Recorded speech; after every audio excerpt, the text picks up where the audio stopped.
The first thing people notice about this story is his name, but that is never where it really begins. It begins with how safe I thought I was, how convinced I was that nothing truly bad could happen. I tell this now because silence helped him for too long, and because pretending it was just a bad relationship almost killed me. When I met Lawrence, he was already known. Not famous, but close enough that people recognized him in bars and restaurants. Close enough that strangers smiled at him like he had already proven something. He spoke softly, smiled easily, and never raised his voice in public. He liked to say he respected women, and people believed him because he said it so calmly. At the beginning, he treated me like something fragile he wanted to protect. He insisted on driving me everywhere, paying for everything, and planning my days around his schedule. When I thanked him, he corrected me and said I didn't need to thank him for being a man. I thought that sounded mature. I thought it meant stability. What I did not understand yet was that protection, when you do not ask for it, slowly turns into a cage. The control did not arrive violently, and that is why I missed it. It arrived wrapped in concern, in advice, in long explanations about danger and stress, and how people like him lived under constant pressure. He told me I did not need to work so much. He told me my friends were careless.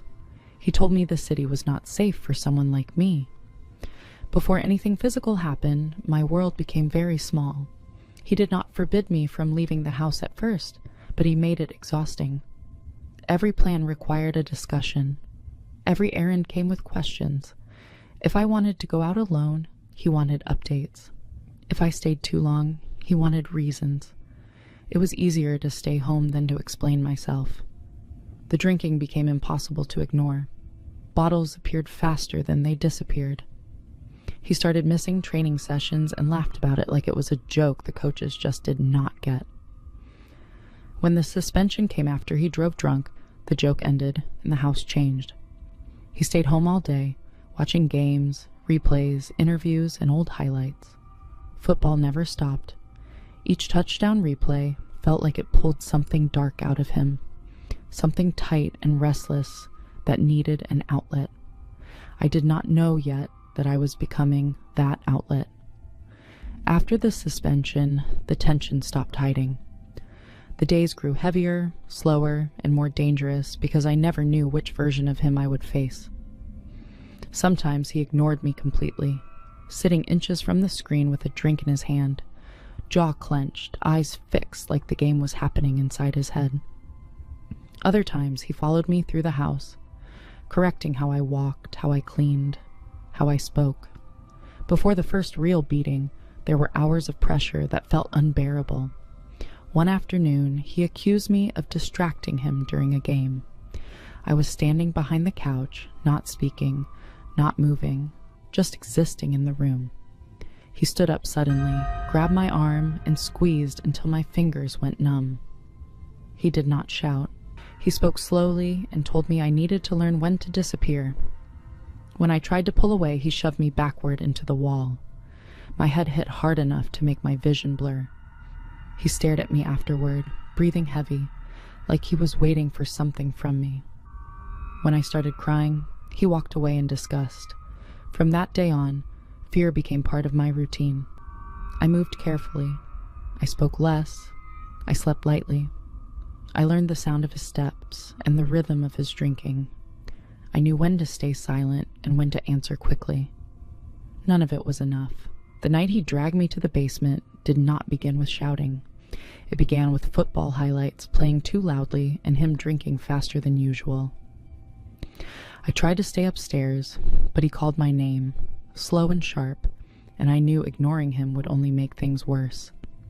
When I reached the living room, he accused me of disrespecting him, of planning to leave, of thinking I was better than him. Before I could move away, he grabbed my hair and pulled me toward the stairs. I tried to hold on to the railing, but he kicked my hands away and dragged me step by step, my back hitting each edge, my body twisting in ways that left bruises everywhere. The pain was loud and constant, and he did not stop even when I screamed. The basement was dark, cold, and empty. He threw me inside, locked the door, and turned the light off. For 5 days, that room was my entire world. He gave me little water, never enough to feel okay, just enough to keep me alive. Once a day, he threw in a piece of hard bread like I was an animal. He told me this was what happened to women who forgot their place. He told me no one would come. He told me I deserved it. The psychological damage was worse than the hunger. He came down randomly, sometimes calm, sometimes furious, sometimes drunk and rambling. He made me beg. He laughed when I cried. He threatened to leave me there forever. By the 3rd day, I stopped counting time and started counting footsteps. When he finally unlocked the door and pulled me upstairs, my legs barely worked. Before the final assault, the house felt like it was holding its breath. I told him I was leaving. I said it clearly. I said it slowly. I said I would go to the police. His reaction was immediate and terrifying because there was no explosion, no screaming, no warning. He pushed me against the wall and wrapped his hands around my neck. His grip was steady, calculated, and strong. I tried to hit him, but my arms were weak from days without food. The pressure increased slowly, like he wanted me to understand exactly what was happening. The room spun. My lungs burned, my thoughts scattered. I could hear the television behind him, the crowd cheering as if nothing in the world was wrong. When I collapsed, he let go. I hit the floor and could not move. He stepped over me, grabbed another drink, and passed out on the couch. I stayed still for a long time, afraid that even breathing might wake him. I escaped while he slept. I did not take anything with me. I did not look back. I ran until my chest hurt and my vision blurred, then I ran more. When the police arrived, they took photos, wrote reports, and promised protection. He was arrested, then released, then protected by the same system that loved his talent more than it cared about my life. Years passed, but his violence did not stop. Arrests followed him. Charges piled up. Guards reported attacks. Cellmates feared him. His behavior grew more unstable, more dangerous, until it finally ended the only way it ever could. When I heard what he did in prison and what he did to himself afterward, my body reacted before my mind did. Cold, shaking, numbness. Justice came late, but it came loud. Every football game reminds me how easily violence is excused when talent is involved. People ask why I stayed, why I didn't leave sooner, why I didn't see it coming. The truth is simple and ugly. Fear works slowly, control hides well, and monsters rarely look like monsters at the beginning. Lawrence Phillips was a former NFL and college football star whose career was marked as much by extreme violence as by athletic talent. Despite repeated incidents of domestic abuse and criminal behavior during his playing years, he continued to be protected by teams and institutions as long as he performed on the field. After his career ended, the violence escalated rather than stopped. In 2015, while serving a prison sentence for multiple offenses, Phillips murdered his cellmate and later took his own life. The first serious threat came after a Friday night game, when the football player Aaron Hernandez leaned close and calmly explained where I lived, how long it took me to get home, and what time my lights usually turned off. He said it like he was giving directions, not like a warning.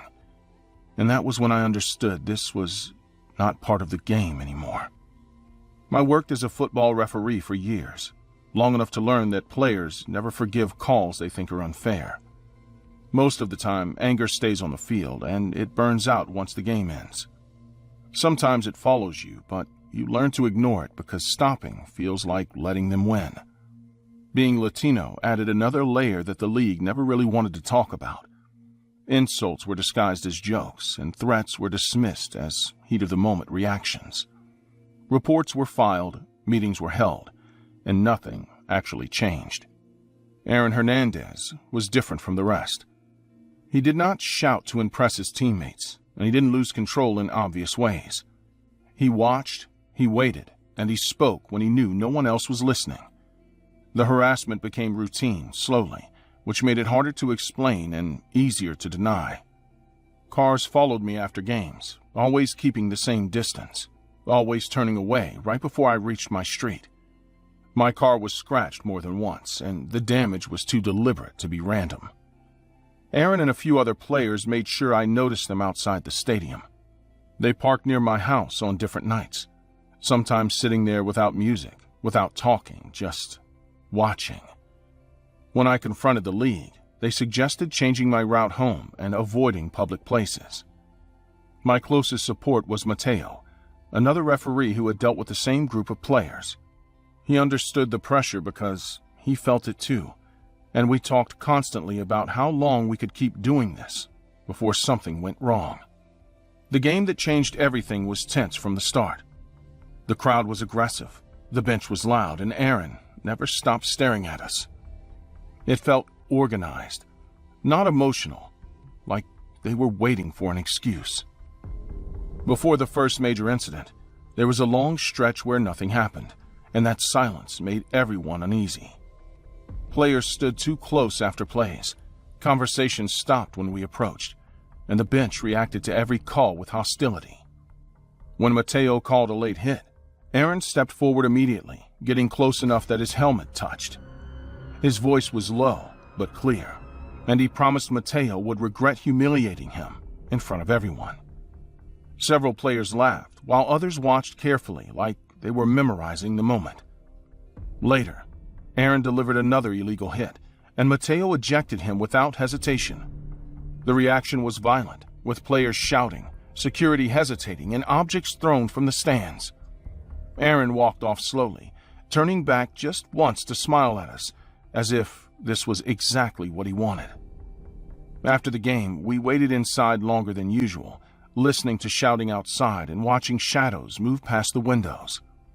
Mateo admitted he was scared, not of losing his job, but of what would happen once we left the stadium.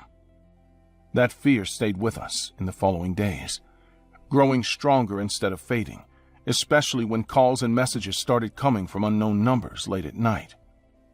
Mateo was killed 3 days after the game, and the police said the attack was intentional and personal. His body had been mutilated, and the level of violence made it clear that this was meant to send a message, rather than hide a crime. Before the package arrived, there was another quiet stretch that felt wrong, like something was being prepared. When I opened my door and saw the box on my porch, my body reacted before my thoughts did, and I stepped back instead of picking it up. Inside was one of Mateo's severed body parts, wrapped carefully, without any note or explanation.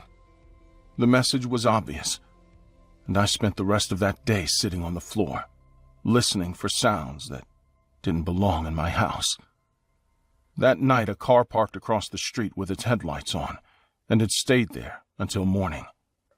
When I looked outside, someone inside raised a hand slowly, as if waving. I stopped sleeping after that, and every sound inside my home felt like a warning. The attacks became direct after the package. Someone entered my house while I was out and moved furniture just enough to be noticed. Doors were left unlocked, drawers were opened, and personal items were placed where I couldn't ignore them. The most dangerous incident happened in a grocery store parking lot during one afternoon. I noticed footsteps behind me, and then I was hit from the side, hard enough to knock me down. I was dragged between cars, while someone whispered my name and reminded me that quitting would not erase what I had done. They kicked me until I stopped trying to get up, and one of them pressed a knee into my chest while explaining that Aaron Hernandez never got disrespected. When they left, they warned me that the next visit would be worse. I was taken to the hospital and questioned again by police, who repeatedly said that they were doing everything they could.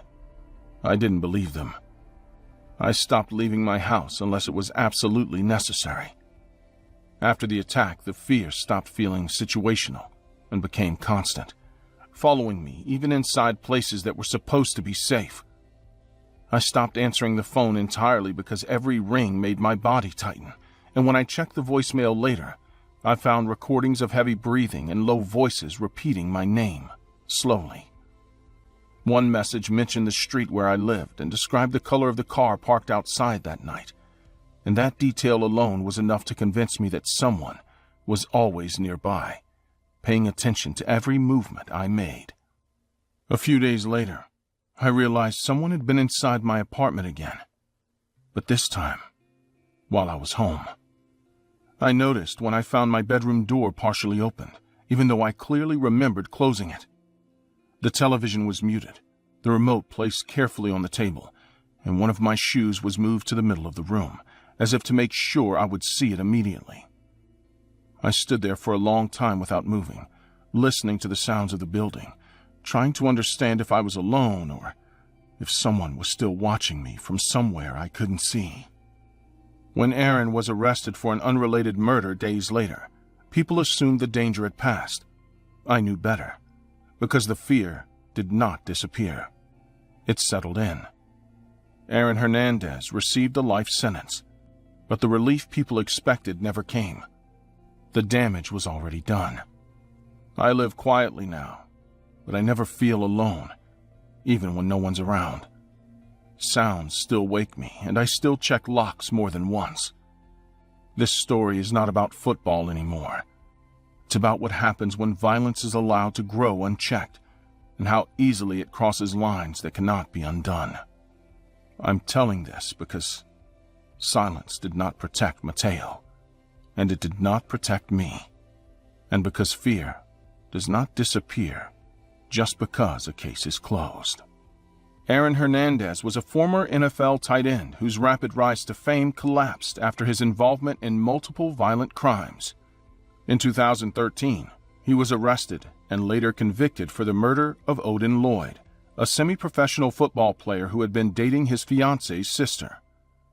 As investigations expanded, Hernandez was also linked to other shootings, revealing a pattern of paranoia, aggression, and criminal behavior that had gone unnoticed during his career. He took his life in prison in 2017.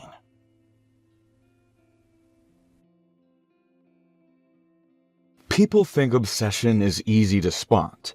That's not true.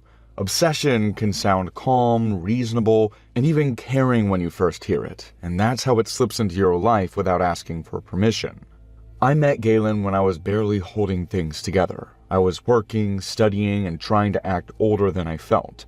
He was charming in a strange way, confident when talking about football, especially college football, like it was the only thing in the world that made sense to him. At first, that focus felt reassuring, like he had something solid to stand on. He talked about the Colorado Buffaloes constantly, but one player's name always came up: Ray Carruth. Galen talked about him like you talk about someone you actually knew, someone whose choices mattered beyond the field. I didn't question it back then because I didn't know what I was listening to yet. When I got pregnant, everything accelerated. There was no long discussion, no real planning. We moved in together because neither of us could afford not to. The house was small, the walls were thin, and every sound traveled, which meant there was never any real privacy or silence. At that point, I still believed things could stabilize. I didn't know I was already inside a story that was heading somewhere violent. Galen's admiration didn't stay abstract. It turned physical, visual, and constant. He started dressing like Carruth, copying old photos and game footage down to the smallest details. Same jackets, same posture, same way of walking into a room like everyone should notice. He didn't just talk about Carruth, he studied him. He repeated phrases Carruth used in interviews, adjusted his voice to match his tone, and even practiced expressions in the mirror. It stopped feeling like fandom and started feeling like rehearsal. Our conversations narrowed fast. Everything led back to Carruth. Money problems, relationships, responsibility, fatherhood. Galen always framed it the same way, saying the world punishes men who get trapped by expectations. He said football players were proof of that. Before the arguments, there was always a stretch of silence that felt deliberate. He would sit scrolling through court documents or watching interviews, barely blinking, barely reacting. When I mentioned separating, he didn't raise his voice. He smiled and explained why that wouldn't work. He talked about unity, legacy, and not repeating mistakes. Even though I never said those words myself, I started to feel like my role in my own life was shrinking. The first physical incident happened during one of those long silences, when I tried to leave the room to avoid another lecture about loyalty and sacrifice. His hand closed around my wrist, not crushing it, but firm enough to stop me completely. He didn't apologize and he didn't look angry. He explained his behavior like he was correcting a misunderstanding. That night, he wore a Buffalo's jersey that barely fit him and stood in front of the mirror for a long time, adjusting it and talking quietly to himself. I stayed on the bed listening, trying to slow my breathing while my thoughts raced in circles I couldn't control. Before the next incident, tension built in smaller ways. He slept less, paced more, and muttered names and dates like they were instructions. He stopped asking how I felt and started telling me what I was supposed to feel. When the news about Caruth's arrest came out, I expected denial or anger. Instead, Galen reacted with calm approval. He watched the coverage closely and nodded along as if each detail confirmed something he already believed. He made a hard choice. Some people don't understand what it takes. The way he said hard choice stayed with me because it sounded less like commentary and more like preparation. Their star player had been accused of murdering his pregnant partner to avoid paying child support. It disgusts me just thinking about it. Meanwhile, we were going to have a child together. For me, Gail's unhealthy obsession with Ray ended there.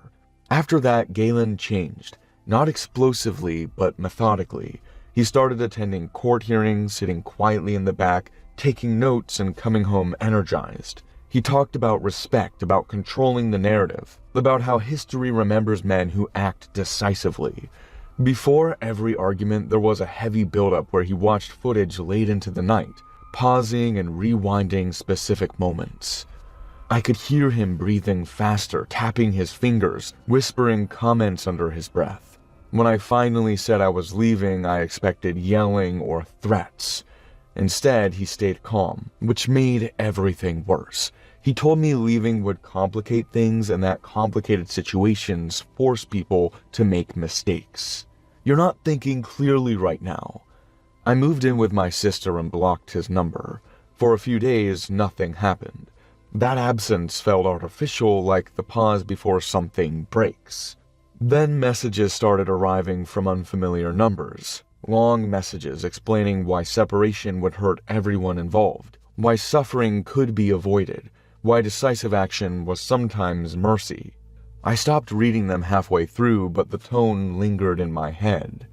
At night, I kept replaying his voice, not loud or aggressive, but certain, as if certainty itself could justify anything. The day he came to my sister's house, tension filled the space long before I saw him. Every sound outside made my attention snap toward the door, and my thoughts jumped ahead faster than I could slow them down. When his voice came through the door, it was controlled and steady, like he was trying not to alarm anyone nearby. I didn't open it right away. I stood there listening, focusing on his breathing, on the rhythm of his words, trying to predict his next move. When he forced the door open, he didn't rush me. He stepped inside calmly and closed it behind him, as if this was a private conversation that had been interrupted earlier. "You're not going to ruin my life. Gail is right, you shouldn't exist. I'm ruined because of you and the future baby." I backed away toward the kitchen, keeping distance without freezing. He followed at the same pace, explaining himself, describing a future where problems didn't exist anymore. His hand moved toward his jacket, slow and deliberate. I grabbed a lamp and swung it, hitting his arm hard enough to make him step back. He adjusted quickly and kept moving, his expression tightening but never breaking into panic. When he grabbed my hair, pain shot through my scalp, but I didn't stop moving. I hit his face with my elbow, felt the impact, and used the moment to break free. I ran, screaming, not stopping until neighbors came out and someone called the police. After his arrest, everything felt unreal. I gave my statement multiple times, each version feeling less connected to my body, like I was describing events that happened to someone else. I didn't feel brave or relieved. I felt emptied out. In court, he never looked at me. He stared forward wearing that same serious expression. The restraining order and sentence followed. I raised my child alone. Sometimes I still think about how calm Galen was, even at the worst moments, and how certainty can be more dangerous than anger. I don't feel victorious. I tell this story so others understand that terror doesn't always announce itself. This story mentions Ray Caruth, an NFL wide receiver whose career ended after he orchestrated the murder of his pregnant girlfriend, Sharika Adams, in 1999. Caruth arranged for Adams to be ambushed and shot while he followed in another car. Adams survived long enough to give birth to their son, who was left with permanent brain damage. Caruth was convicted for his role in the crime and sentenced to prison, becoming one of the most notorious criminal cases involving a professional football player.